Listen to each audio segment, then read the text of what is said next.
அனைவருக்கும் வணக்கம். 2026 டி20 உலகக் கோப்பையின் பரபரப்பான லீக் ஆட்டங்கள் இறுதிக்கட்டத்தை எட்டியுள்ளன.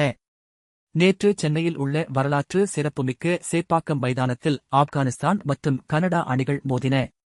இந்த உலகக்கோப்பை தொடரில் இருந்து இரு அணிகளும் ஏற்கனவே வெளியேறிவிட்டாலும் கௌரவமான வெற்றியை பதிவு செய்ய வேண்டும் என்ற முனைப்புடன் களமிறங்கின. டாஸ் வென்ற கனடா அணி முதலில் பந்துவீச்சை தேர்வு செய்தது. சேப்பாக்கம் ஆடுகளம் பேட்டிங்கிற்கு சாதகமாக இருக்கும் என்று எதிர்பார்க்கப்பட்டது. ஆப்கானிஸ்தான் அணியின் தொடக்க வீரர்களாக ரெஹ்மானுல்லா குர்பாஸ் மற்றும் இப்ராஹிம் சத்ரான் களமிறங்கினர். ஆரம்பம் முதலே அதிரடி காட்டிய குர்பாஸ் 20 பந்துகளில் 30 ரன்கள் எடுத்து ஆட்டமிழந்தார். அதன் பிறகு சத்ரான் உடன் ஜோடி சேர்ந்த சிதிக் உல்லா அடல் மிகச்சிறப்பான ஆட்டத்தை வெளிப்படுத்தினார். அடல் 44 ரன்களில் ஆட்டமிழக்க, மறுமுனையில் இப்ராஹிம் சத்ரான் கனடா பந்துவீச்சாளர்களை திணறடித்தார்.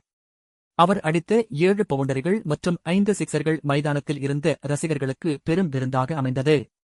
சத்ரான் சதம் அடிப்பார் என்று எதிர்பார்க்கப்பட்ட நிலையில் 20 ஓவர்கள் முடிவில் அவர் 95 ரன்களுடன் களத்தில் இருந்தார். ஆப்கானிஸ்தான் அணி 200 ரன்கள் என்ற இமாலய இலக்கை எட்டியது. கனடா தரப்பில் ஜஸ்கரன் சிங் 3 விக்கெட்டுகளை வீழ்த்தினார். 201 ரன்கள் எடுத்தால் வெற்றி என்ற கடினமான இலக்குடன் களம் புகுந்த கனடா அணிக்கு ஆரம்பமே அதிர்ச்சி காத்திருந்தது.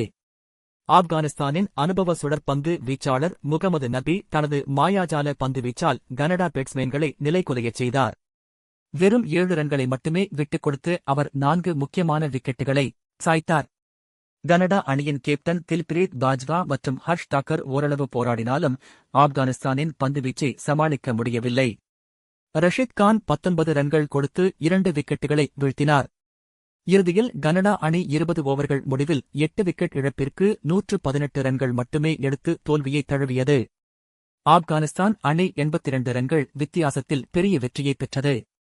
இந்த வெற்றியின் மூலம் ஆப்கானிஸ்தான் அணி இந்த தொடரை ஒரு வெற்றியுடன் நிறைவு செய்தது. ஆட்ட நாயகன் விருது இப்ராஹிம் சத்ரானுக்கு வழங்கப்பட்டது. இதுபோன்ற கிரிக்கெட் செய்திகளை உடனுக்குடன் தெரிந்து கொள்ள நமது சேனலை பின்தொடருங்கள்.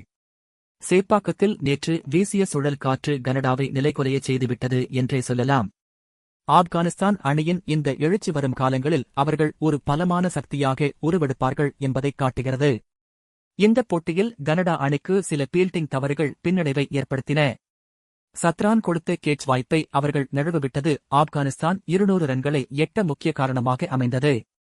இந்த உலகக்கோப்பை தொடரில் ஆப்கானிஸ்தான் வீரர்கள் காட்டிய அர்ப்பணிப்பு பாராட்டுக்குரியது. குறிப்பாக மூத்த வீரர் முகமது நபியின் பந்துவீச்சு இளைய வீரர்களுக்கு ஒரு முன்னுதாரணமாக அமைந்தது. கனடா அணி தொடரில் இருந்து வெளியேறினாலும் இந்த அனுபவம் அவர்களுக்கு அடுத்தடுத்த தொடர்களில் உதவும் என்பதில் சந்தேகமில்லை. அடுத்தடுத்த போட்டிகளின் அப்டேட்களை நாம் தொடர்ந்து பார்ப்போம். நன்றி.